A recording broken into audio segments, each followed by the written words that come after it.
Cheesy paneer ગોટાળા બનાવવા માટે આપણે પહેલાં ટમેટાને સારી રીતના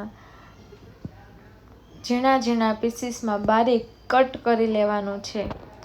તે કર્યા બાદ આપણે લઈ લેવાની છે ડુંગળી, તેને પણ સેમ આપણે નાના નાના બારીક ટુકડામાં સારી રીતના કટ કરી લેવાની છે। ત્યારબાદ આપણે લેશું કેપ્સિકમને પણ સેમ આપણે ઝીણા ઝીણા ટુકડામાં કટ કરી લેવાનું છે। મેં 2 થી 3 ટમેટા, 1 થી 2 કાંદા અને 1 કેપ્સિકમ લીધેલું છે। ત્યારબાદ આપણે એક પેનમાં થોડું તેલ આવ્યા બાદ આપણે તેમાં જીરું એડ કરવાનું છે અને આપણે જીરુંને સારી રીતે અંદર સતળાવા દેવાનું છે। ત્યારબાદ આપણે એડ કરશું બટર આપણે બાદ 2 થી 3 સેકન્ડ માટે એમનેમ રહેવા દેવાનું છે। ત્યારબાદ આપણે એડ કરશું આદું, મરચું અને લસણની પેસ્ટ, તેને સતળાવ્યા બાદ આપણે એડ કરશું ડુંગળીને આપણે સારી રીતે તેલમાં સતળાવવાની છે। તે સારી રીતના સતળી જાય પછી આપણે એડ કરશું ટમેટા, પછી ત્યારબાદ સાથે એડ કરશું કેપ્સિકમ। તે આપણે બંને વસ્તુ એડ કર્યા બાદ સારી રીતે મિક્સ કરી લેવાનું છે।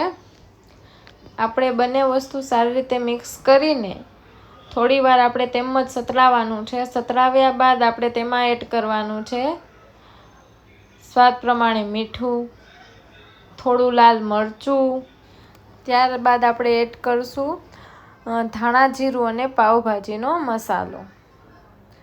પાવભાજીનો મસાલો એડ કર્યા બાદ આપણે સારી રીતના મિક્સ કરી લેવાનું છે। મિક્સ કરીને 5 થી 10 સેકન્ડ માટે આપણે કૂક કરી લેવાનું છે। તે કૂક થાય ત્યાં લગીમાં આપણે પનીરને છીણી લેવાનું છે।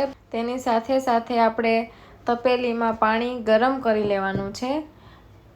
તે બાદ આપણે તેમાં ગરમ પાણી એડ કરી લેવાનું છે।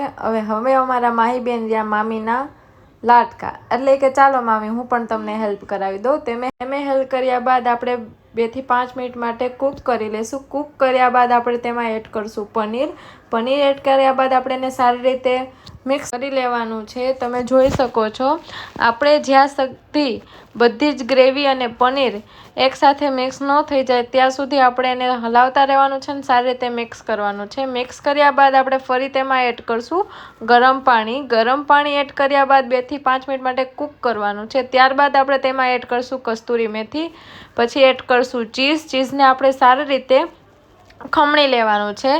તે ચીઝ ખમણ્યા બાદ આપણે તેમાં એડ કરવાનું છે લીલા ધાણાભાજી એડ કર્યા બાદ હવે આપણું તૈયાર છે ચીઝી પનીર ગોટાળા સર્વ કરવા માટે।